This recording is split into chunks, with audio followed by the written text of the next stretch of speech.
नमस्कार साथियों, एग्जाम मंत्रा के इस प्लेटफॉर्म पे मैं प्रज्ञा पांडे आप सभी लोगों का सहर्ष स्वागत करती हूँ, अभिनंदन करती हूँ। आशा है कि आप सभी लोग एकदम मस्त होंगे, जबरदस्त होंगे और जिंदाबाद होंगे, अपनी पढ़ाई को बहुत अच्छे तरीके से कंटिन्यू किए होंगे। ठीक है, हम यहाँ पे देखिए दोस्तों क्या पढ़ रहे हैं कि हम बायो में जो साइंस का सेगमेंट है पेट का, उसमें हमने बायो शुरुआत करी है बायो से। ठीक है, और हमने इसमें अभी तक जो पढ़ा है वो कोशिका के बारे में और जो है जितने भी उसके डिवाइडेशन हो सकते हैं उन सब के बारे में हमने पढ़ लिया है। ठीक है, हम यहाँ पे जो है जो पढ़ रहे हैं वो क्या पढ़ रहे हैं, जंतु विज्ञान के बारे में पढ़ रहे हैं बायो के सेगमेंट में। ठीक है, तो हमने क्या कल जो है ये सारी चीजें करी थी। ठीक है, कर लिया था सारा, और इसी के क्रम में आगे हम बढ़ते हैं। ठीक है, हमें आगे पढ़ना है, तो आइए शुरू करते हैं आगे जो कल हमने छोड़ दिया था।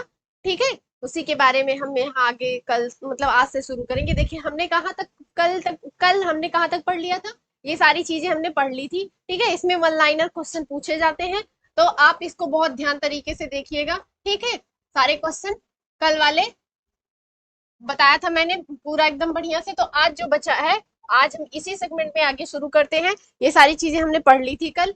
ठीक है, ये सारी चीजें हमने कल पढ़ ली थी। आज जो हमें पढ़ना है वो हमें यहाँ से पढ़ना है। ठीक है, देखिए यहाँ पे क्या बात करी गई है, यहाँ पे बात की गई है कि जो मांसपेशियां होती हैं मानव शरीर में लगभग जो मांसपेशियों की संख्या पूछी जाती है वो कितनी होती है, तो 656 मांसपेशियां होती हैं। मानव शरीर में कितनी जो मांसपेशियां होती हैं तो कितनी होती हैं, 656 मांसपेशियां होती हैं। देखिए आगे जो क्वेश्चन पूछता है वो है कि औसत मानव का मस्तिष्क, यानी कि कह सकते हैं आप कि मानव का जो वयस्क भी कह सकते हैं, मतलब ओवरऑल आप कह सकते हैं कि जो मेच्योर है, परिपक्व है, वो उस मानव का जो मस्तिष्क है उसका वजन कितना होता है, 1.36 केजी। यानी कि जो मानव मस्तिष्क का भार होता है वो कितना होता है, वो 1.36 किलोग्राम होता है। ठीक है, ये क्वेश्चन पूछता है कितने किलोग्राम का मानव मस्तिष्क होता है, तो लगभग कितने किलोग्राम का होता है, तो 1.36 केजी का। ठीक है, आगे देखिए मानव शरीर में पाया जाने वाला सबसे अधिक कठोर पदार्थ जो है दंत वल्क यानी कि इनेमल है। अब देखिए ये इनेमल कहाँ होता है, जो दांतों के ऊपर एक आप देखेंगे ना कि जो है परत लगी रहती है। ठीक है, उसी को क्या बोला जाता है, उसी को बोला जाता है इनेमल यानी कि दंत वल्क। ठीक है, आगे देखते हैं। देखिए मैंने कल पढ़ाया था कि कान की जो सबसे छोटी हड्डी होती है, वो क्वेश्चन बहुत पूछा गया है। तो कान की जो सबसे छोटी हड्डी होती है, मतलब हड्डी पूछा जाता है कि सबसे छोटी, जैसे सबसे बड़ी हड्डी पूछी ली जाती है तो फीमर है, जांग की हड्डी है, और जो सबसे छोटी मानव शरीर में हड्डी पाई जाती है वो स्टेपीज होती है। क्या होती है, स्टेपीज। ठीक है, स्टेपीज होती है, सबसे छोटी हड्डी है। ये कहाँ मिलती है, कि ये कान में पाई जाती है। ठीक है, अब देखिए क्या कह रहा है, क्या क्वेश्चन में कह रहा है कि कान में 6 हड्डियां होती हैं। पूछ लेता है कि कान में कितनी हड्डियां पाई जाती हैं, तो कितनी हड्डियां होती हैं, 6 हड्डियां होती हैं। देखिए सपाट अस्थियां खोपड़ी में पाई जाती हैं। सपाट अस्थियां जो होती हैं, फ्लैट अस्थियां जो होती हैं, वो कहाँ होती हैं, वो स्कैपल यानी कि खोपड़ी में पाई जाती हैं। ठीक है, आगे देखते हैं। देखिए क्या दिया है कि शरीर की सर्वाधिक प्रबल अस्थि क्या होती है, कहाँ होती है, सर्वाधिक प्रबल अस्थि जो है, सर्वाधिक प्रबल यानी कि सबसे मजबूत अस्थि जो है वो किसकी होती है, तो वो जबड़े की होती है, यानी कि जा की होती है। इंग्लिश में से जा बोलते हैं, जबड़े को होती है। ठीक है, सबसे जो प्रबल अस्थि होती है वो किसकी होती है, वो जबड़े की अस्थि मानी गई है। ठीक है, देखिए आगे क्या दिया है कि शरीर में श्वेत रुधिराणु। ठीक है, अब ये श्वेत रुधिराणु क्या होता है, रुधिर। ठीक है, देखिए बना ये किससे है, श्वेत से, यानी कि जो WBC होते हैं, WBC इन्हीं को WBC कहते हैं, यानी कि white blood corpuscles, white blood corpuscles.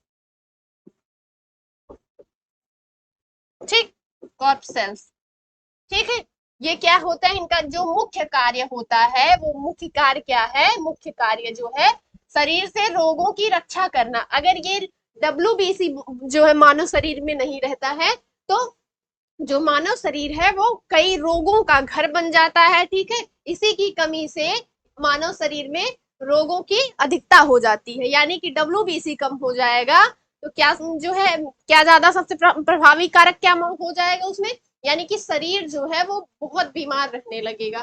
ठीक है, आगे देखते हैं कि लिम्फोसाइट कणिका विहीन श्वेत रुधिराणु होते हैं, यानी जो लिम्फोसाइट है वो क्या है, WBC है। WBC में कणिका विहीन रुधिराणु है। ठीक है, यह श्वेत रुधिर अणुओं को रुधिराणुओं को मतलब इनकी जो संख्या है, लिम्फोसाइट की जो संख्या मानी गई है, लिम्फोसाइट की जो संख्या है वो कितनी है लगभग, ये आपको डब्ल्यूबीसी में कितनी संख्या इसकी मिलती है, मतलब लिम्फोसाइट की जो संख्या है WBC में कितनी है, 20 से 40% होती है। कितनी होती है, ये क्वेश्चन पूछते हैं अक्सर कि जो श्वेत रुधिराणुओं की कुल संख्या है, यानी कि लिम्फोसाइट जो है वो WBC में उनका परसेंटेज कितना है, तो कितना है, लगभग 20 से 40% माना जाता है। अब देखते हैं कि HIV, अब HIV क्या है, HIV को बोलते हैं ह्यूमन इम्यूनो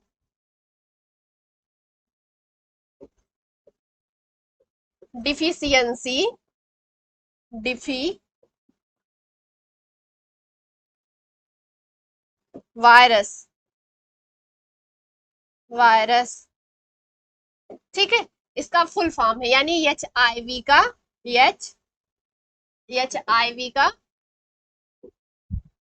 वी का जो फुल फॉर्म है वो क्या है, ह्यूमन इम्यूनो डिफिशियंसी वायरस। ठीक है, ये पूछ लेता है, फुल फॉर्म पूछ लेता है कि जो है, जो शब्दावलियां आप कह सकते हैं कि कभी कभी क्वेश्चन पूछ लेता है, तो इसको आप याद रखिएगा कि ह्यूमन इम्यूनो डिफिशियंसी वायरस। ठीक है, HIV को बोलते हैं। ठीक है, HIV में जो विषाणु होते हैं, यानी ये किससे होता है, HIV वायरस से होता है, ये वायरस कारक रोग है। ठीक है, यानी कि वायरस जो है लिम्फोसाइट को नष्ट कर देते हैं, यानी जो WBC में लगभग 20 से 40% जो लिम्फोसाइट पाए जाते हैं, उनकी जो संख्या होती है वो HIV वायरस होने के कारण नष्ट हो जाती है। ठीक है, जिसकी वजह से प्रतिरक्षा तंत्र, यानी जो हमारा इम्यून सिस्टम है वो क्या हो जाता है, कमजोर हो जाता है। ठीक है, कमजोर हो जाता है। अब आगे देखते हैं कि हीमोग्लोबिन रुधिर की लाल रक्त कणिकाओं में पाया जाता है, एक पाया जाने वाला एक प्रोटीन है। हीमोग्लोबिन जो है वो जो आरबीसी में पाया जाने वाला एक प्रोटीन है। ठीक है, क्या है ये, प्रोटीन है। ये पूछता है कि ये आखिर जो जो हीमोग्लोबिन है वो क्या है, तो आप क्या कहेंगे कि यह एक प्रोटीन, और ये कहाँ पाया जाता है, आरबीसी में मिलता है। ठीक है, अच्छा, इसी को लोहा भी कहते हैं, यानी ये आयरन है। कहते हैं ना कि खून की कमी हो जाती है, खून की कमी होने से जो है आप आयरन की गोलियां खाते हैं, तो ये क्या है, ये हीमोग्लोबिन ही है, क्या है, एक मतलब लोहा है जो प्रोटीन के रूप में पाया जाता है। ठीक है, ठीक है, आगे देखिए, जो आरबीसी कोशिका है, यानी आरबीसी में जो कोशिकाएं होती हैं वो हीमोग्लोबिन नामक पदार्थ होता है। जो लाल रुधिर कोशिकाओं में जो हीमोग्लोबिन नामक पदार्थ होता है, जिससे रक्त है, यानी कि जो ब्लड का जो कलर है वो क्या होता है, रेड होता है। और किसके कारण होता है, तो किसके कारण होता है, हीमोग्लोबिन के कारण होता है। ठीक है, अब आगे देखिए, रक्त में जो मूत्र अम्ल है, ठीक है, उनके उच्च स्तर के कारण जोड़ों में यूरिक एसिड क्रिस्टल एकत्र हो जाते हैं, जिसे गठिया रोग बोलते हैं। उसे क्या बोलते हैं, गाउट रोग या गठिया रोग बोलते हैं। ठीक है, क्या हो जाता है कि गठिया रोग में जो मूत्राम्ल है वो क्या होते हैं, यानी कि जो मूत्राम्ल में जो यूरिक एसिड होता है, यूरिया का जो फैक्ट कह सकते हैं कि एक सब सब्सिट्यूट है, यानी कि उसका जो है कई प्रकार से कारक माना जा सकता है। तो वो क्या है, मतलब वो यूरिया का जो क्रिस्टल कह सकते हैं, उसमें यूरिया का क्रिस्टल होता है, वो उसकी अधिकता हो जाती है, यानी उसका उच्च स्तर बढ़ जाता है, और ये क्या होते हैं, ये एकत्रित होने लगते हैं। एकत्रित होंगे तो ये क्या रोग बनाएंगे, गाउट रोग या गठिया रोग, ठीक है, बनाएंगे। आगे देखते हैं, देखिए अधिवृक्क ग्रंथ यानी कि एड्रिनल एड्रिनल ग्लैंड के संबंध का जो संबंध होता है, यानी अधिवृक्क ग्रंथि है उसका संबंध किससे होता है? रक्तचाप से होता है, यानी ब्लड प्रेशर से होता है। किससे होता है? ब्लड प्रेशर से। ठीक है, ब्लड प्रेशर से। ठीक, किसका संबंध पूछा है यहाँ पे? यहाँ पूछ रहा है कि जो अधिवृक्क ग्रंथि है यानी कि एड्रिनल ग्लैंड है उसका जो संबंध है वो रक्तचाप से है। ठीक है, आगे देखते हैं। अब देखिए यहाँ ब्लड के बारे में बात हो रही है। ठीक है, ब्लड के बारे में बात हो रही है, तो यहाँ से जो है प्रीवियस ईयर जो है प्रीवियस ईयर में क्वेश्चन पूछा है। ठीक है, कि ब्लड की खोज किसने करी है। ठीक है, तो आपको ये ध्यान देने की जरूरत है। ब्लड की खोज की बात क्वेश्चन नहीं पूछा था, ये पूछा था कि जो रक्त परिसंचरण तंत्र है उसकी खोज जो है किसने करी है, तो इसमें आगे आपको मिलेगा कि किसने, विलियम हार्वे ने करी है, तो यहाँ पे आपको आगे मिलेगा अभी। तो आइए देखते हैं आगे क्या दिया है। देखिए दिया गया है कि एंटीजन जो है अनुपस्थित होता है किसमें? जो ओ रक्त समूह है, यानी कि जो ओ ग्रुप का ब्लड है, वो ग्रुप वाले ब्लड के मतलब लोगों में, यानी कि ओ रक्त समूह का के जो लोग होंगे उसमें क्या होगा कि एंटीजन जो है अनुपस्थित होगा। ठीक है, अच्छा इसी यानी कि जो ओ रक्त समूह वाला है उसी को क्या बोलते हैं? सर्वदाता रक्त समूह, यानी कि जो ओ ग्रुप का व्यक्ति है वो किसको? सब लोगों को अपना ब्लड दे सकता है। ठीक है, आगे देखते हैं। देखिए रक्त समूह ए बी को सर्वग्राही समूह कहते हैं, यानी कि जो ए बी ग्रुप वाले हैं वो क्या करते हैं कि वो सभी लोगों से ले सकते हैं, सर्वग्राही होते हैं, यानी जितने भी ब्लड के प्रकार होते हैं, यानी ए बी और ओ के जितने भी लोग होंगे, ग्रुप वाले होंगे, रक्त समूह वाले होंगे, वो ए बी को मतलब ए बी उन सब का जो है खून जो है मतलब सर्वग्राही यानी ले लेता है, सबका ले लेता है। ठीक है, क्योंकि इसमें एंटीबॉडी नहीं पाई जाती है। जो रक्त समूह ए बी है उसमें क्या है, तो उसमें एंटीबॉडी नहीं पाई जाती है। ठीक है, ठीक है, अब आगे देखिए। रक्त को 4 प्रमुख समूहों में बांटा जा सकता है, जो है बी ए बी और ओ। ठीक है, कितने रक्त समूह हैं? तो कितने रक्त समूह हैं? 4 रक्त समूहों में बांटा गया है। वो कौन कौन से हैं? ए है, बी है, ए बी है तथा ओ है। ठीक, आगे देखते हैं। जो मानव का सामान्य रक्तदाब है, यानी जो जनरल बीपी होता है, ठीक है, जो बीपी होता है वो कितना होता है? 120/80 से, सॉरी 120/80 से 120/80 से 120 से 80 मिलीमीटर। ठीक है, इसको किस में नापा जाता है?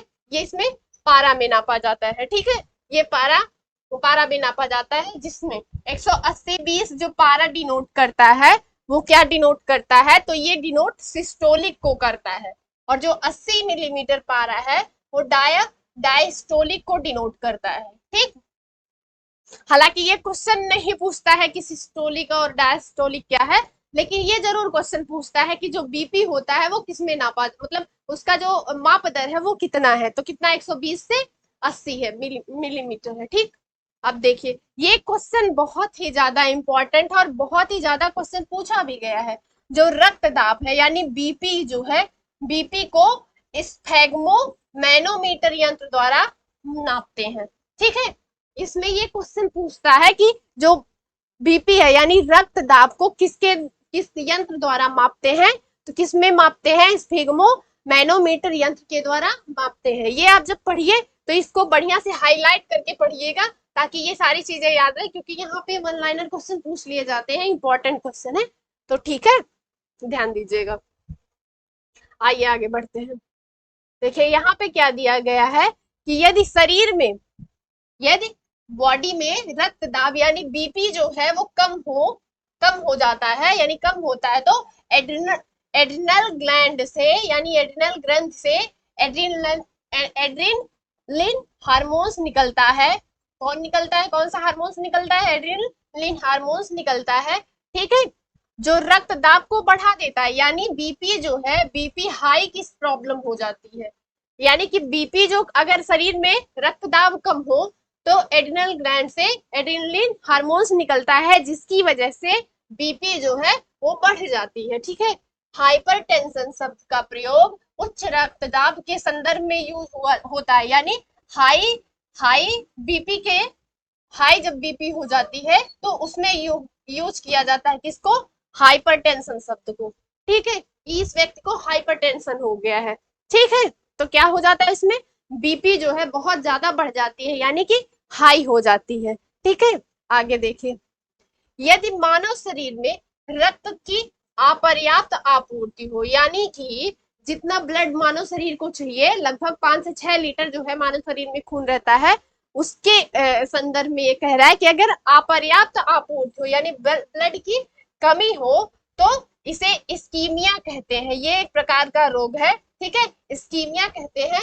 इसमें जो है व्यक्ति बहुत थकान महसूस करता है, बहुत से लक्षण ऐसे मतलब प्रतीत होते हैं, भूख नहीं लगती है, बहुत थकान होती है, ये सारे चीज। तो जब ब्लड की कमी होती है मानव शरीर में तो क्या हो जाता है? इस्कीमिया रोग। ठीक है। देखिए आगे क्या है, हिपैरिन को एंटीग्राम्बिन कहते हैं। ये क्वेश्चन पूछा है, ये हिपैरिन क्या है? अब देखिए कि ये हिपैरिन है क्या, और इसे हिपैरिन को क्या बोलते हैं? एंटीग्राम्बिन बोलते हैं। ठीक है। यह एक संयुक्त पॉलीसेकेराइड है, पॉलीसेकेराइड है। इसकी वजह से रुधिर में थक्का नहीं जमता, यानी जो ब्लड है मानव शरीर में, जो ब्लड का प्रवाह देखते हैं आपकी बिना रुके हुए प्रवाह होता है, वो किसके कारण होता है? वो हिपैरिन के कारण होता है। ये खून को थक्का नहीं जमने देता है। ठीक है। मानव शरीर में। ठीक है। देखिए आगे क्या दिया है, मानव शरीर में कोलेस्ट्रॉल का सामान्य जो स्तर होता है 180 से 200 mg DL होता है। ठीक है। कितना होता है? तो कोलेस्ट्रॉल का स्तर है 180 से 200 mg DL होता है। ठीक है। आगे देखते हैं, अगर इसका स्तर 200 से ज्यादा हो जाता है, ये जनरल काउंटिंग की गई है, 180 से 200 के बीच में होना चाहिए। अगर 220 से ज्यादा हो जाता है तो क्या हो जाता है? धमनियों पर जमा होने वाला। ठीक है। तो यह क्या होता है कि अगर इसका स्तर, सॉरी मैं पढ़ने में थोड़ी सी गलती कर दी हूँ। देखिए इसमें क्या है कि अगर इसका स्तर 200 mg से ज्यादा हो जाता है तो यह धमनियों पर जमा होने लगता है। कौन? जो हिपैरिन, जो कोलेस्ट्रॉल है वो अगर इसका स्तर 200 से ज्यादा हो जाता है तो ये कहाँ जमने लगता है? ये धमनियों पर जमने लगता है। और धमनियों पर जब जमने लगेगा तो इसमें क्या, कौन सा रोग हो जाता है? एथिरो स्क्लेरोसिस। कौन सा रोग होता है ये? एथिरोस्क्लेरोसिस। ठीक है। किसके कारण होता है? तो कोलेस्ट्रॉल के बढ़ने के कारण, यानी कोलेस्ट्रॉल जो है उसका जो कह सकते हैं मापन है वो 200 mg से ज्यादा हो जाएगा तो कौन सा रोग होगा? एथिरोस्क्लेरोसिस। ठीक है। आगे देखिए।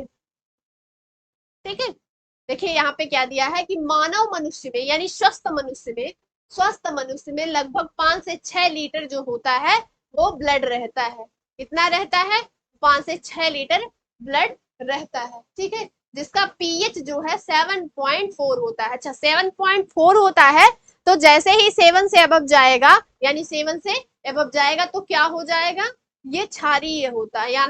यानी कि जो मानव ब्लड है, जो ह्यूमन ब्लड है, उसका जो कह सकते हैं आप वो क्षारीय प्रकार का है। कैसा है? क्षारीय प्रकार का। और उसकी जो पीएच वैल्यू है वो कितनी है? 7.4 है। ठीक है। आगे देखिए, ये यहाँ पे ब्लड की ही बात हो रही है। ठीक है। तो यह एक तरल संयोजी ऊतक है। ये क्या है? ये तरल संयोजी ऊतक है। ठीक है। यह दो भागों से यानी कि दो भागों से मिलकर बना है। कौन कौन से भाग है? यानी कि पहला जो है वो क्या है? प्लाज्मा जो है लगभग मानव ब्लड में 55% यानी कि 55% पाई जाती है। ठीक है। और आगे देखते हैं रुधिराणुओं की जो संख्या है कितनी है? 45 है। यानी कि जो प्लाज्मा है उसकी संख्या कितनी होती है? 55% होती है। और रुधिराणुओं की जो संख्या है वो 45% पाई जाती है। ठीक है। अब देखिए आगे, सामान्यतः मानव में लाल रुधिर कणिकाओं यानी आरबीसी की जो संख्या है, औसत जीवन, यानी कि संख्या तो हमने देख ही ली है कि लगभग संख्या क्या कह सकते हैं, उसको लीटर में मापते हैं, तो 5 से 6 लीटर होनी चाहिए, स्वस्थ मानव के लिए बात की गई है। यहाँ पे क्या बात की जा रही है कि उसका जो औसत जीवन काल है वो 120 दिन होता है। ठीक है, उसका औसत जीवन काल जो है वो कितने दिनों का होता है, तो 120 दिनों का होता है। ठीक है, और इनकी जो संख्या होती है वो कितनी होती है, लगभग आपको 54 लाख प्रति घन, ठीक है, घन मीटर मिल जाती है। यहाँ पे थोड़ा सा गलत दिया है, ठीक है, 54 लाख प्रति घन मीटर होती है। यानी किसकी संख्या पूछ रहा है, किसकी संख्या की बात की गई है, तो ये आरबीसी की बात कर रहा है। किसकी बात कर रहा है, आरबीसी की बात कर रहा है। क्या कह रहा है कि इसका जो जीवन काल है वो लगभग 120 दिन का होता है और उनकी संख्या लगभग कितनी होती है, 54 लाख प्रति घन मीटर। ठीक है, आगे देखिए, पहली बार रुधिर परिसंचरण की व्याख्या किसने करी है, विलियम हार्वे ने की है। यानी कि ब्लड सर्कुलेटरी सिस्टम की जो व्याख्या की है किसने करी है, विलियम हार्वे ने की है।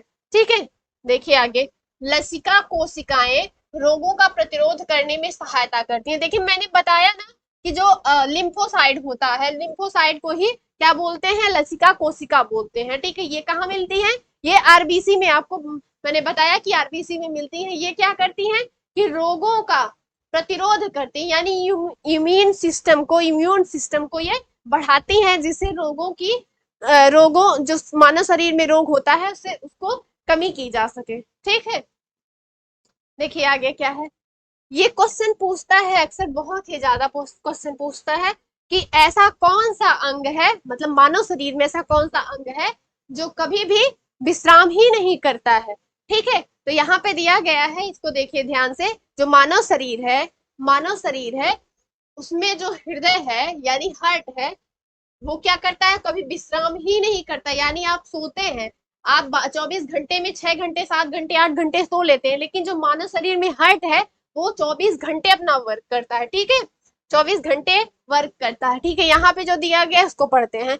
क्या बोला गया है कि हृदय शरीर का ऐसा अंग है जो कभी विश्राम नहीं करता है। ठीक है, अब देखिए आगे, फेफड़े से हृदय के लिए रक्त को ले जाने वाली रुधिर जो वाहिका है उसको क्या कहते हैं, वो फुफ्फुस सिरा कहलाती है। ठीक है, अच्छा आगे देखिए, रक्त के थक्का जमने का कारण कौन है, थ्रोम्बिन है।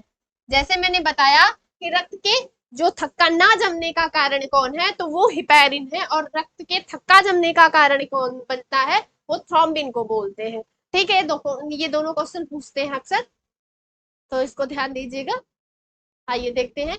अच्छा, अब देखिए क्या दिया गया है कि डॉक्टरों द्वारा प्रयोग किया जाने वाला स्टेथोस्कोप ध्वनि का परावर्तन के सिद्धांत पर कार्य करता है। यानी कि जब आप डॉक्टर के पास जाते हैं तो वो स्टेथोस्कोप से देखता है कि व्यक्ति, मतलब बीमारी देखता है ना, कि स्टेथोस्कोप लगाता है, देखता है कि कैसे मतलब क्या ब्लड जो कह रहे हैं, सॉरी, हार्ट की जो धड़कनें हैं वो ठीक ठाक से चल रही हैं कि नहीं, ये किससे देखता है, स्टेथोस्कोप से। ठीक है, ये क्या करती है, ये परावर्तन के सिद्धांत पर कार्य करती है। पूछ लेता है अक्सर क्वेश्चन कि किस सिद्धांत के ऊपर कार्य करती है, तो कौन सा सिद्धांत है, ये परावर्तन की सिद्धांत के ऊपर कार्य करते हैं। ठीक है, आगे देखिए क्या दिया गया है, कि एक्यूपंक्चर सुइयों के माध्यम से उपचार की एक विधि है।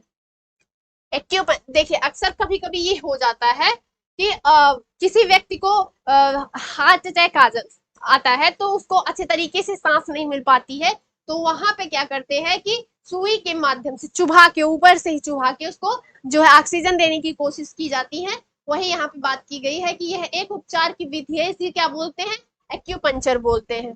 ठीक है, आगे देखिए, जो मानव रक्त में प्लाज्मा में पानी की प्रतिशत मात्रा लगभग कितनी होती है, 90 से 92% होती है। यानी प्लाज्मा में जो सबसे ज्यादा मिलता है वो क्या मिलता है, पानी। वो कितना मिलता है, लगभग 91 से 92% प्लाज्मा में जो है पानी रहता है। ठीक है, आइए आगे देखते हैं कि जो पेस मेकर है, ठीक है, उसको क्या करते हैं, पेस मेकर से क्या किया जाता है, दिल की धड़कन को नियमित करने का कार्य करता है। यानी अगर किसी की दिल की धड़कन बहुत तेज है या बहुत कम है, तो उसे क्या यूज किया जाता है, डॉक्टर उसको सलाह देते हैं कि पेस मेकर यूज करें, ठीक है।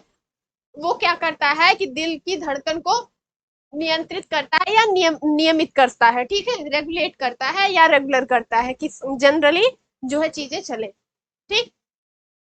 अब आगे देखिए क्या दिया है, हीमोफीलिया, ये क्वेश्चन बहुत पूछता है। ये जो हीमोफीलिया रोग है, ये कह सकते हैं ये ज्यादा मतलब होता है जो ब्रिटेन की जो राजसी परिवार है, वहां उन लोगों को ज्यादा हीमोफीलिया का रोग है, क्योंकि ये जेनेटिक डिजीज होता है, ठीक है। देखिए इसमें क्या दिया गया है कि विलंबित रक्त स्कंदन से संबंधित है।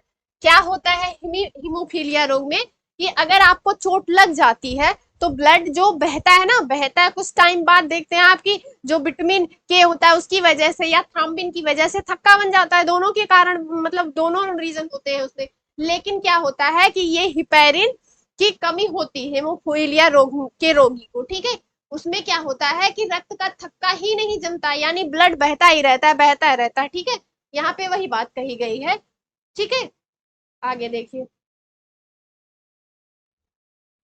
अब यहाँ पे देखिए क्वेश्चन पूछ रहा है, कह रहा है कि जो सामान्य वयस्क व्यक्ति है उसके हृदय का वजन लगभग कितना होता है, लगभग आपको 250 से 300 ग्राम के आसपास मिलता है।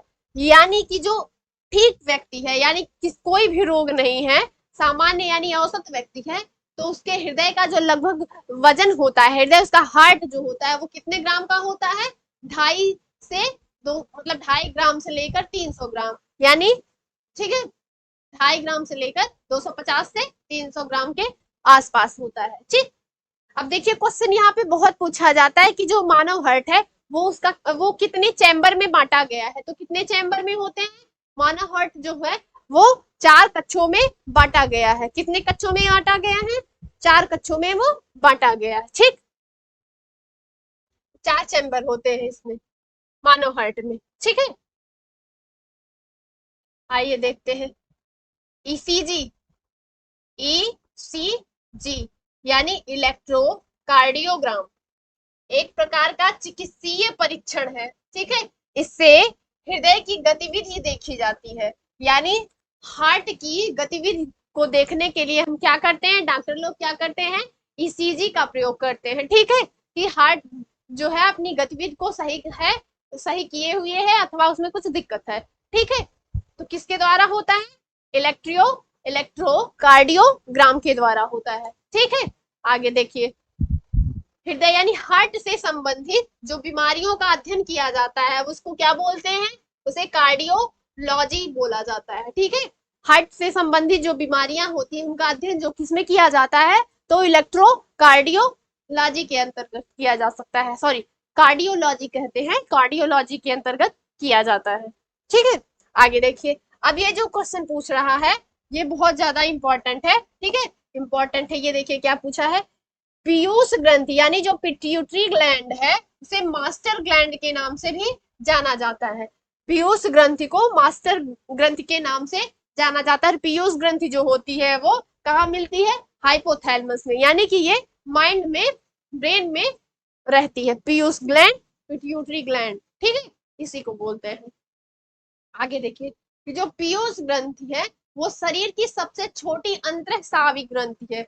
शरीर की सबसे छोटी अंतःस्रावी ग्रंथि कौन है, तो कौन है, ये है पीयूष ग्रंथि यानी पिट्यूटरी ग्लैंड, ठीक है। आगे देखिए क्या है कि मानव शरीर की सबसे बड़ी मिश्रित ग्रंथि कौन है, अग्न्याशय यानी पैनक्रियाज, ठीक, अग्न्याशय है, ठीक। आगे देखिए, जो लीवर है, यकृत जो है स्तनपायी में पाई जाने वाली, ठीक है, पाई जाने वाली सबसे बड़ी ग्रंथि है तथा सबसे बड़ा आंतरिक अंग भी है। जो लीवर है वो स्तनधारियों में क्या है, सबसे बड़ी ग्रंथि है, ठीक है, तथा यह सबसे आंतरिक भाग भी है, क्या है, सबसे आंतरिक भाग भी है, ठीक।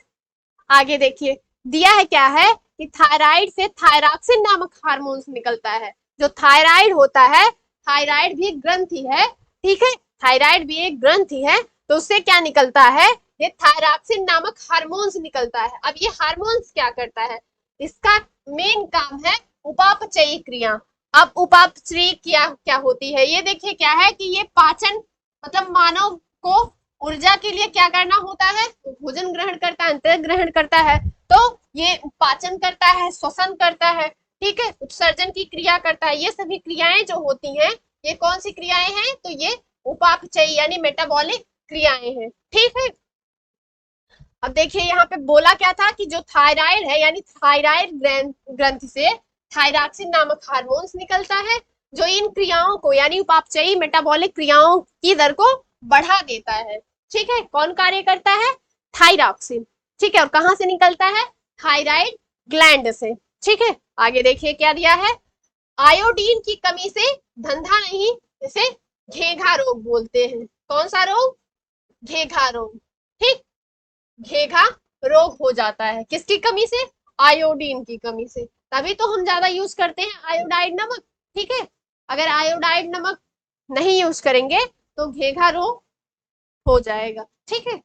अब आइए आगे देखते हैं कि इंसुलिन में जिंक पाया जाता है।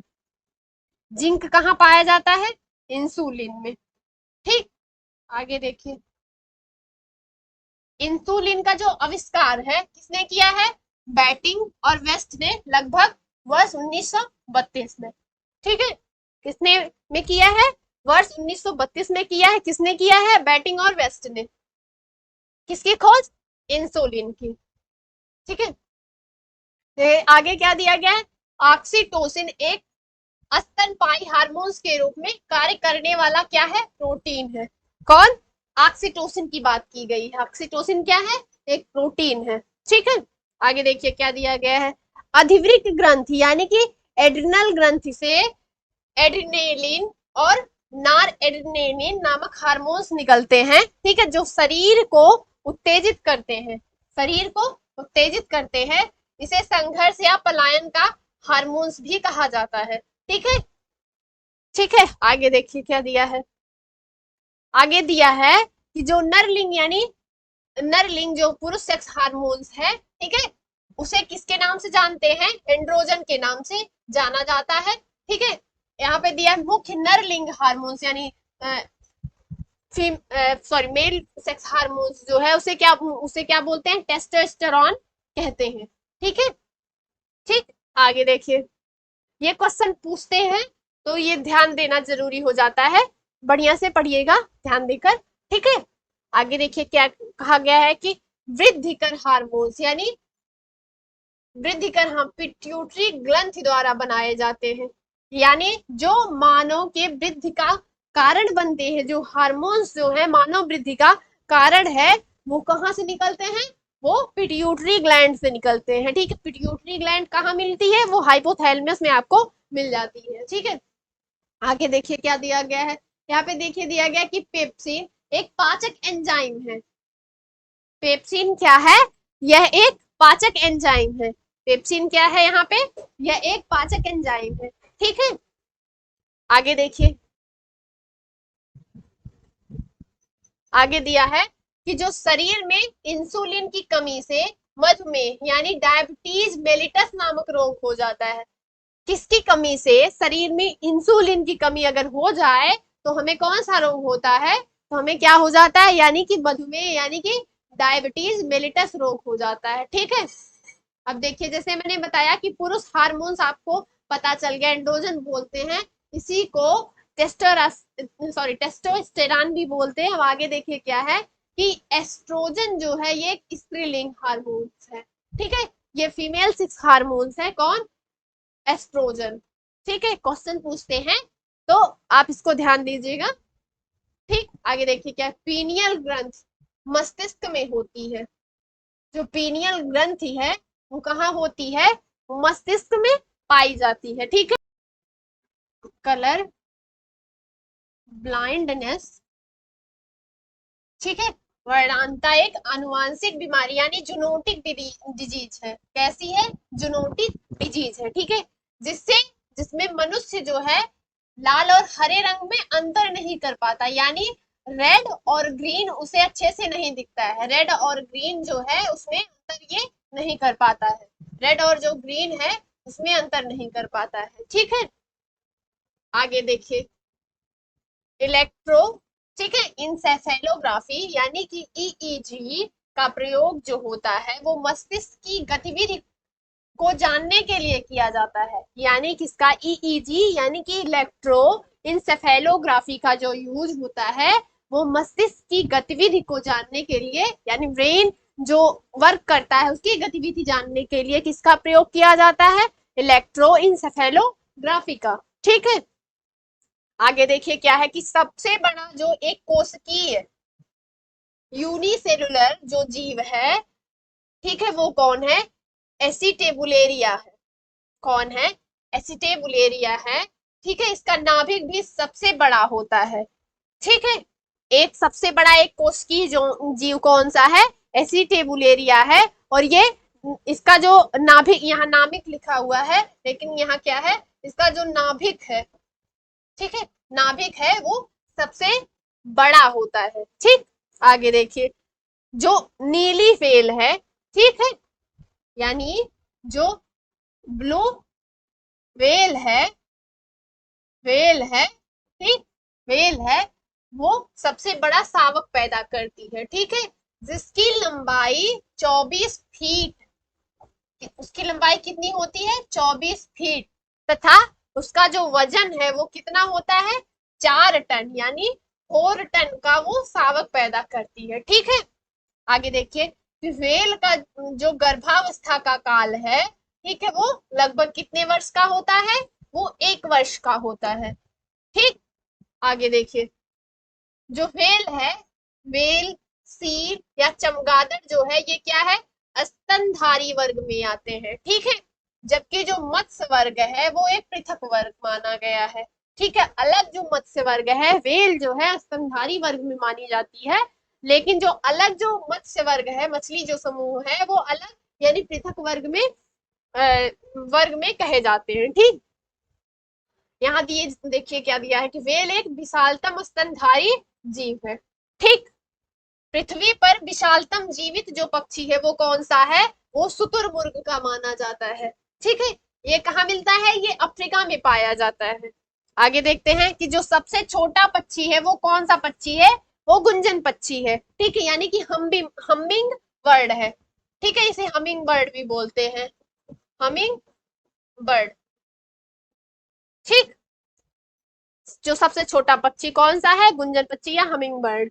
ठीक है, आगे देखिए, चमगादड़ क्या है, कार्डेटा संघ का प्राणी है। जो चमगादड़ है वो कार्डेटा संघ से संबंधित है। ठीक है, ये पराश्रव्य ध्वनि यानी सुपरसोनिक जो आवाज होती है वो सुनने में ये सक्षम होता है।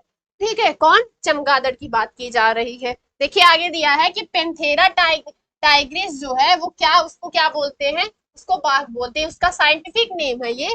ठीक है, कैसा नेम है, साइंटिफिक नेम है। ठीक, पेंथेरा टाइग्रिस उसे बोलते हैं। ठीक है, देखिए बाघ जो है 1972 में भारत का राष्ट्रीय प्राणी के रूप में इसे घोषित किया गया है।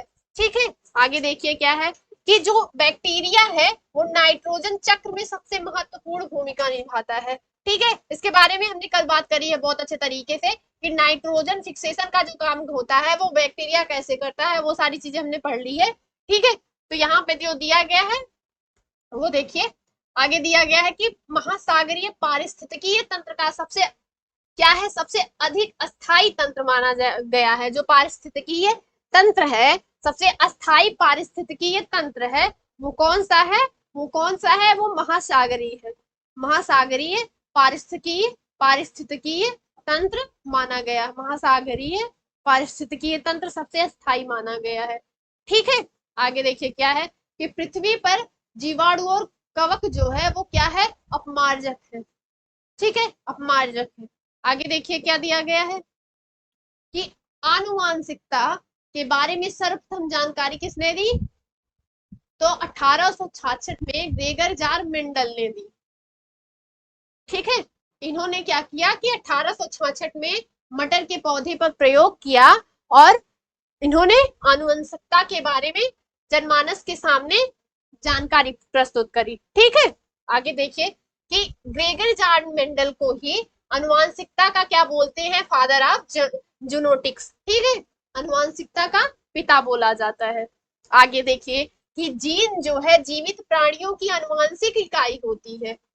जो मानव शरीर कह सकते हैं, मानव है, जीव जंतु है, ठीक है, उनकी जो अनुवांशिक इकाई है वो क्या होती है, वो जीन होती है। जीन से ही तो व्यक्ति की जो है मतलब जीन ही ट्रांसफर होता है पीढ़ी दर पीढ़ी एक व्यक्ति से दूसरे व्यक्ति में। ठीक है, इसी वजह से इसको क्या बोलते हैं कि इसे अनुवांशिक इकाई बोलते हैं। ठीक है, देखिए जीन शब्द की जो खोज है डेनमार्क के वनस्पति शास्त्री विलियम जोहानसन ने करी है। ठीक है, जीन की खोज किसने करी है, जीन शब्द की खोज किसने करी है, तो विलियम जोहानसन ने करी है। ठीक है, ये कहां से है, ये डेनमार्क से है।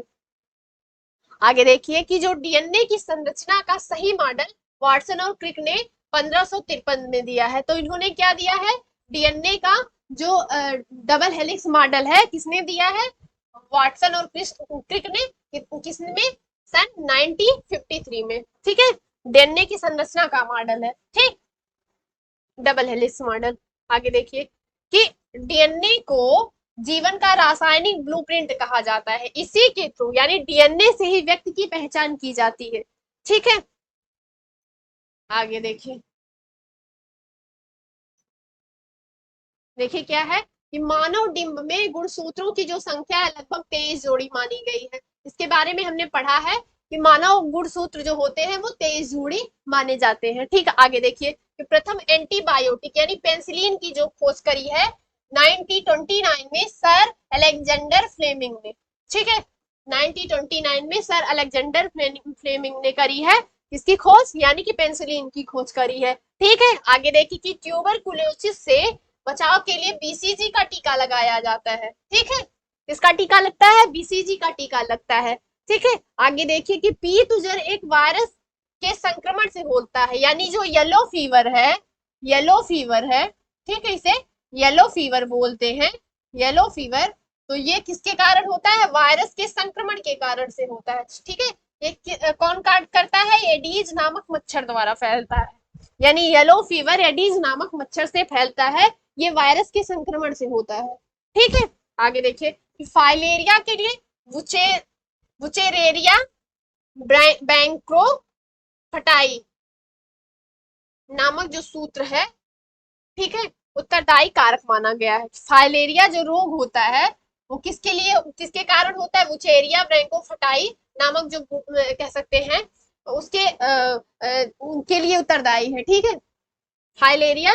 ठीक, आगे देखिए क्या दिया गया है कि पोलियो वायरस से बचाव के लिए पोलियो वैक्सीन का जो विकास सर्वप्रथम किसने किया है, जोनास सल्क ने किया है। ठीक है, इसका परीक्षण 1952 में किया गया था। आगे देखिए क्या है, ये क्वेश्चन पूछता है कि जो पोलियो वायरस से जो वैक्सीन बनाई गई थी पोलियो वायरस के लिए किसने बनाई थी, तो जोनास सल्क ने, और इसका प्रयोग जो किसमें किया गया, 1952 में किया गया। ठीक है, आगे देखिए कि प्लेग जो है चूहों के शरीर में पाए जाने वाले पिस्सू के माध्यम से फैलता है। ठीक है, यह एक संक्रामक रोग है। ठीक है, अपने यहाँ क्या पूरे भारत में प्लेग जो है रोग जो है इसे महामारी एक बार घोषित किया जा चुका है। ठीक है, आगे देखिए आजादी के बाद से मतलब भारत में हुआ था। ठीक है, आगे देखिए क्या है कि चेचक के प्रति टीकाकरण में जीवित प्रतिरक्षियों का समावेश किया जाता है। इसकी खोज एडवर्ड जेनर ने करी है। चेचक के टीके की खोज किसने करी है, एडवर्ड जेनर ने करी है। ठीक है, आगे देखिए कि टिटनेस क्लास्ट्रीडियम टिटेनी द्वारा प्रसारित होता है। जो टिटनेस रोग होता है किसके कारण होता है, क्लास्ट्रिडियम टिटेनी। यह एक क्या है, ये जीवाणु है यानी बैक्टीरिया है, बैक्टीरिया के कारण होता है। ये क्वेश्चन पूछ लेता है कि टिटनेस का जो ये रोग है किसके कारण होता है, तो किसके कारण होता है, जीवाणु के द्वारा होता है। चेचक क्या है, वायरस है। ठीक, आगे देखिए क्लास्ट्रेडियम टिटेनी नामक एक जीवाणु है। देखिए जीवाणु या बैक्टीरिया के बारे में बात करी है उसने।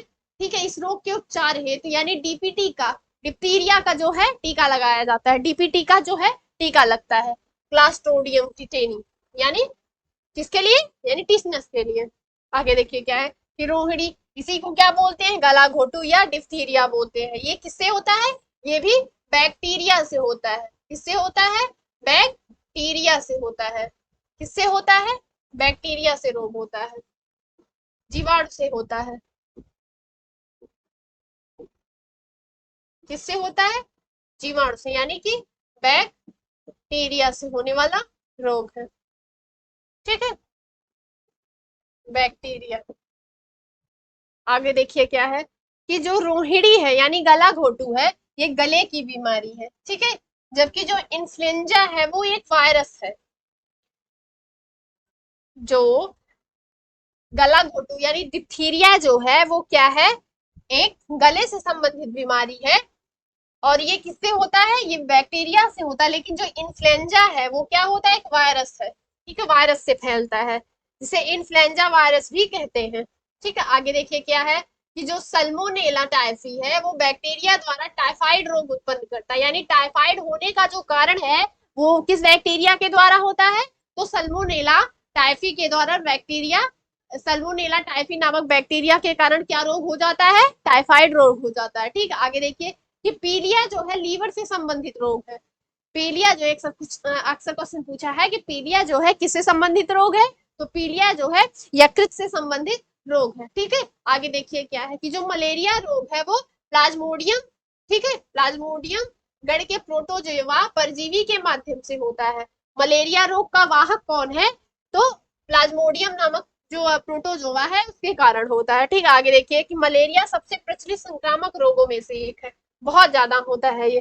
ठीक है, आगे देखिए मलेरिया के परजीवी का वाहक मादा एनाफ्लीज, एनाफ्लीज मच्छर है। ठीक है, मलेरिया जो होता है उसके पहले तो ये परजीवी है, और कौन है, प्लाज्मोडियम। ठीक है, मादा एनाफ्लीज मच्छर के काटने से मलेरिया रोग हो जाता है। ठीक है, ये क्वेश्चन पूछता है, बहुत ही ज्यादा ध्यान दीजिएगा।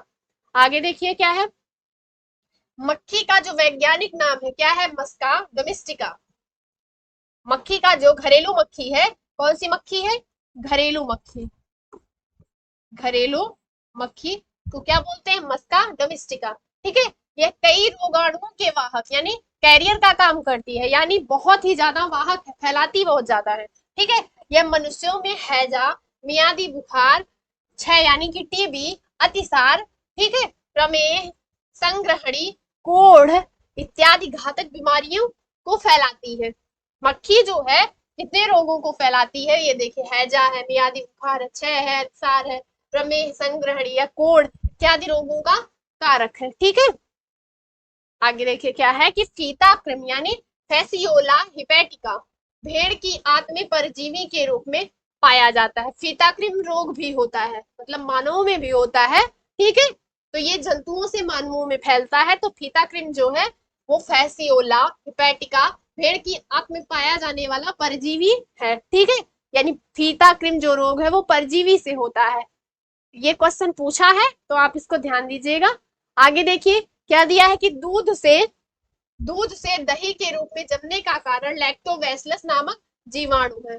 यानी दूध से दही का बनना किसके कारण होता है, लैक्टोबैसिलस नामक बैक्टीरिया के कारण होता है। ठीक है, आगे देखिए क्लोरोक्विन जो दवा है वो मलेरिया के उपचार में प्रयोग में लाई जाती है, मैंने पहले आपको बता दिया है। आगे देखिए क्या है कि गोल क्रिम यानी सूत्र क्रिम, ठीक है, एक मानव परजीवी है। यानी जो गोल क्रिम रोग होता है, इसमें देखिए कंफ्यूज मत होइएगा, गोल क्रिम है किससे होता है, परजीवी रोग है जो मानव क्षुद्रांत में पाया जाता है। ठीक है, ये देखिए जो फीता क्रिम है, फीता क्रिम जो दिया है यहाँ पे, फीता क्रिम वो किससे होता है, वो भी परजीवी है। ठीक है, ये भी परजीवी, मानव परजीवी है। ठीक है, वो जंतु परजीवी है, ये क्या है, गोलग्रीव मानव परजीवी है। कहाँ पाया जाता है, मनुष्य के छिद्रांत में।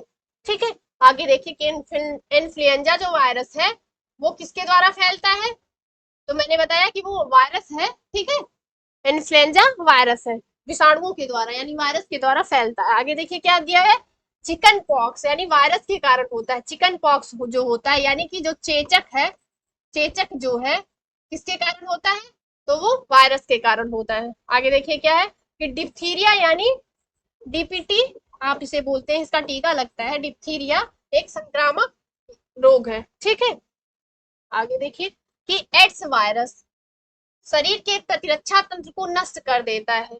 ठीक है। एड्स वायरस जो होता है वो शरीर के प्रतिरक्षा तंत्र को नष्ट कर देता है, ठीक है। आगे देखिए कि मधुमेह रोग को टीकाकरण द्वारा नियंत्रित नहीं किया जा सकता, यानी डायबिटीज जो रोग है, डायबिटीज जो रोग है उसको हम टीकाकरण के द्वारा, ठीक है, नियंत्रित नहीं कर सकते हैं। आगे देखिए कि रिंडर पेस्ट रोग को पशुओं की महामारी रोग कहा जाता है, ठीक है।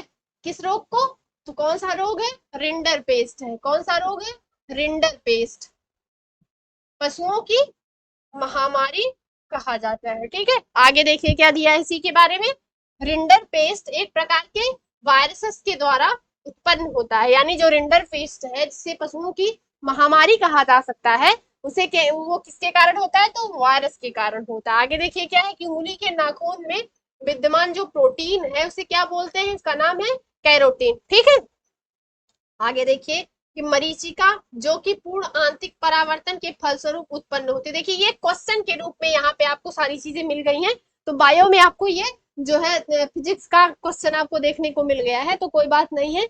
हो सकता है कि ये थोड़ी सी प्रिंट में मिस्टेक हो गई हो, दिक्कत की कोई बात नहीं, ठीक है। आगे देखिए क्या दिया है कि ब्रेल लिपि की खोज जो है लुई ब्रेल ने की थी 1824 में। 1824 में उन्होंने क्या करी है कि लुई ब्रेल ने ब्रेल लिपि की खोज की है, ठीक है। आगे देखिए, देखिए अब यहाँ पे जो क्वेश्चन आपको दिखेगा वो बहुत ही ज्यादा इंपॉर्टेंट क्वेश्चन है, ठीक है। इसको आप बहुत ज्यादा ध्यान में देखिएगा क्योंकि ये विटामिन से क्वेश्चन है लास्ट ईयर में। देखिए आपको क्वेश्चन का जो आपको यहाँ पे क्वेश्चन मिल जाएगा, लेकिन जो क्वेश्चन पूछता है वो सबसे ज्यादा विटामिन का क्वेश्चन प्रीवियस ईयर में भी पूछा है और बहुत ज्यादा उसे जानने की संभावना भी है, तो आप इसको बहुत ध्यान से पढ़िएगा। देखिए हम क्या पढ़ रहे हैं? महत्वपूर्ण विटामिन, ठीक है। देखिए सबसे पहली विटामिन जो है वो कौन सी है? Vitamin A. विटामिन ए जिसे इसका रासायनिक जो नाम है यानी केमिकल नेम जो है इसे क्या बोलते हैं? रेटिनॉल। विटामिन ए, ठीक है। अब देखिए ये कहाँ कहाँ मिलती है? तो मछली के यकृत में, यानी मछली के लीवर में, तेल, दूध, मक्खन में, घी में, गाजर में, पत्तीदार और हरी सब्जियों में ये मिलती है। कौन? विटामिन ए की बात की जा रही है। और इसकी कमी से होने वाले कौन कौन से रोग हैं? विटामिन ए की कमी से रतौंधी रोग हो जाता है, शुष्का भी छाप रोग होता है, ठीक है। शारीरिक वृद्धि का रुक जाना यानी बौनापन आप कह सकते हैं इसको। पाचन नाल और आंख में जो है संक्रमण जो हो जाता है वो किसकी कमी से होता है? विटामिन ए की कमी से होता है। आगे देखिए क्या है? विटामिन बी, ठीक है। विटामिन बी को मैंने बताया था कि राइबोफ्लाविन भी कहते हैं विटामिन बी को, ठीक है, हमने ऊपर पढ़ाया आपको, ठीक। अब आगे देखते हैं, ये विटामिन बी वन की बात किया है। विटामिन बी वन को क्या बोलते हैं? थायमिन के नाम से जाना जाता है, ठीक है। और ये कहाँ मिलता है? खमीर में मिलता है, ठीक है। अंकुरित गेहूं अनाजों में मिलता है, ठीक है। सिमवी फल में मिलता है, ठीक है। सिमवी फल मतलब सीजनल फल। आगे देखिए कि इसकी कमी से क्या होता है? इसकी कमी से बेरी बेरी नामक रोग हो जाता है, ठीक है। विटामिन बी वन की कमी से कौन सा रोग होता है? बेरी बेरी नामक रोग होता है, और इसे क्या बोलते हैं? थायमिन बोलते हैं। और ये कहाँ कहाँ मिलता है? खमीर में मिलता है, अंकुरित गेहूं यानी अनाजों में मिलता है, ठीक है। सीजनली फल में भी ये मिलता है, ठीक। आगे देखिए, अब देखिए ये विटामिन जो बी वन है वो सेब में मिलता है, मटर में भी मिलता है, मांस, अंडा और साग सब्जियों में भी बी वन मिलता है। आगे देखिए कि जो बी टू है, जो विटामिन बी टू है उसे राइबोफ्लेविन भी कहते हैं, ठीक है। इसे राइबोफ्लेविन भी कहते हैं। दूध या किस किस में मिलता है? दूध में मिलता है, मांस में मिलता है, पत्तेदार सब्जियों में यानी हरी पत्तेदार सब्जियों में बी वन की प्राप्ति होती है, जिसे क्या बोलते हैं? राइबोफ्लेविन बोलते हैं, ठीक है। इसकी कमी से क्या होता है? जिह्वा में सूजन यानी जीभ में सूजन हो जाती है, त्वचा में सूजन होती है, ठीक है। जो त्वचा है, त्वचा जो है, डर्मिस जो है वो उसमें सूजन हो जाती है, ठीक है। दृष्टि की स्वच्छता में कमी यानी देखने में कमी होती है, ठीक है। भ्रूण की अस्थियों का टेढ़ा मेढ़ा हो जाना, ठीक है। जो बच्चे का विकास होता है पेट में, उसके जो भ्रूण होता है उसकी जो अस्थियां होती हैं, बोन्स है, इसकी कमी से टेढ़ा मेढ़े हो जाते हैं, ठीक है। आगे देखिए B seven, vitamin B seven की बात की गई है, ठीक है। इसे क्या बोलते हैं? इसे निकोटीन अम्ल बोलते हैं या नियासिन बोलते हैं, ठीक है। निकोटीन अम्ल या नियासिन, ठीक है। ये कहाँ मिलता है? मछली और अंडे में, ठीक है। इसकी कमी से कौन सा रोग होता है? पेलाग्रा रोग होता है, ठीक है। आगे देखिए बी 12 है, ये क्वेश्चन पूछा है, तो इसे क्या बोलते हैं? साइनिम कोबालामिन, ठीक है। इसे क्या बोलते हैं? साइनोकोबालामिन। ठीक है, ये कहाँ मिलता है? ठीक है, यकृत में। ठीक, इसकी कमी से क्या होता है? अरक्तता, यानी जो है खून की कमी से, खून की कमी को अरक्तता बोलते हैं। कमी हो जाती है किसकी? ब्लड की, ब्लड की। ठीक है, अरक्तता यानी कि B12 साइनोकोबालामिन। ठीक, आगे देखिए विटामिन सी। विटामिन सी के बारे में यहाँ बात की जा रही है। इसे क्या बोलते हैं? स्कारबिक एसिड बोलते हैं। इसका केमिकल नेम क्या है? स्कारबिक एसिड है। ठीक है, ये कहाँ मिलता है? नींबू कुल के जितने भी फल हैं उसमें विटामिन सी की प्राप्ति होती है। और इसकी कमी से कौन सा रोग होता है? इसकी कमी से स्कर्वी नामक रोग हो जाता है। ठीक है, आगे देखिए कि जो विटामिन डी है, डी की बात की गई है, उसको क्या बोलते हैं? कैल्सीफेरॉल बोलते हैं। उसे क्या बोलते हैं? कैल्सीफेरॉल बोलते हैं। और ये कहाँ कहाँ मिलता है? मछली का यकृत, तेल, अंडे, यकृत, ठीक है, परावैंगनी किरण इत्यादि में विटामिन डी की प्राप्ति होती है। और इसकी कमी से कौन सा रोग होता है? रिकेट्स रोग हो जाता है। ठीक है, आगे देखिए कि जो विटामिन ई है, विटामिन ई के बारे में बात की गई है। उसे क्या बोलते हैं? उसे टोकोफेरॉल बोलते हैं। ठीक है, ये कहाँ मिलती है?